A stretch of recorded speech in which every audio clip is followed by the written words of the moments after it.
Niobe, Pedro, both of you, thank you. I'm really glad to be a part of just everything that we're doing here today. It's exciting, but it's also, at times, as you say, Pedro, overwhelming.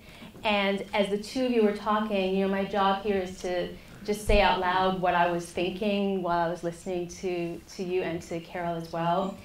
And I was reflecting on how much over the past year and a half or so in the work that we've been doing in Patch, we come back to this theme of the dichotomies and the binaries, these social binaries that divide us from each other as human beings. So binaries like white, non-white, male, female. In my work, a lot of it is between the haves and the have-nots. So poor and wealthy and all those divides between us. And one of the things that I was thinking about is actually the many ways that we, as social scientists, are complicit in the creation and, in fact, the perpetuation of these different social binaries. And it's not a comfortable thing to think about because we like to think that we are liberal-minded and we use our work to further social justice, and yet the privilege that allows us to do our work is actually based in part on benefiting, I think, from these binaries. So this is one of the things I was reflecting on, Niobe, especially as you were talking. So I remember first thinking sort of indirectly about these issues. I do work mostly on depression. And it was nearly 25 years ago, I was doing a study looking at depression in women who live in poverty. And in that study, I found that women who live below the poverty line are significantly more likely to experience unipolar depression. And so I looked at these data, and I, of course, was thrilled because this was a statistically significant finding. This would surely become a first authored journal article for me, right? And it took a while before I realized that I was completely disregarding the fact that each of those data points on my scatter plots and on my lovely graphs was a person, a human being, right? This was a poor woman who was contending not only with poverty, but very likely with clinical depression as well.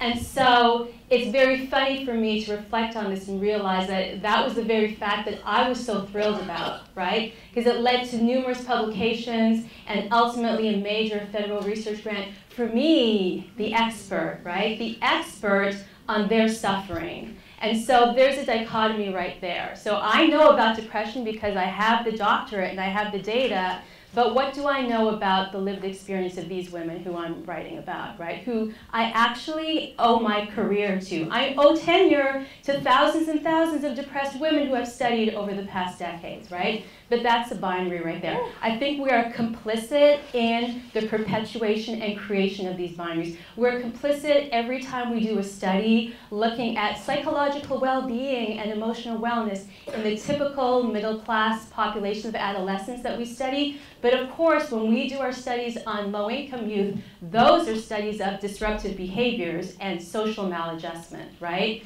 We're complicit in perpetuating all of these binaries that divide us when we choose to use our data to describe low-income parents as being uninvolved in the academic lives of their children. When we deliberately don't acknowledge the fact that we have a system of inequity that places low-income parents in jobs where they're at risk of losing their jobs if they have to take time off from work to meet with their child's teacher, right? We are complicit in all of this, I think, when we do our research and we look at things like parental attitudes. And we recruit only mothers into those studies, and we don't include fathers. And in fact, I think every time that we do research, that time and time again assumes that that traditional nuclear family is the norm. Where we know the data, that's not the norm, it's the exception. We live in a world of exceptions. So why is it that we pretend there's only one correct way and one right way? I mean, that, in fact, Niobe, I think is the risk of conformity. We like to pretend that we're more similar than we are because the differences scare us. It's actually through the acknowledgement of those differences that we discover together our common humanity.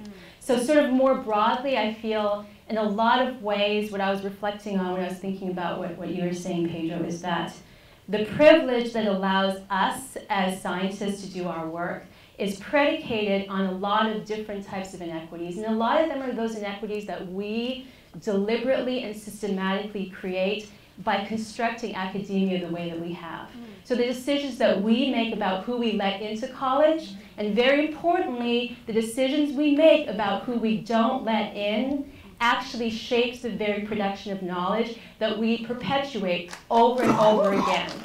So what we do is we decide whose voice matters, and of course those are the voices that are what? Most similar to ours, right? And so of course what ends up happening is that we become over time more and more entrenched, and in fact more invested in these binaries that we complain about in our research. So we become more invested in reinforcing those binaries, and then we become more entrenched in our blind spots, in the biases that create the research that we do. And then we see it in our journal articles and other things that we create.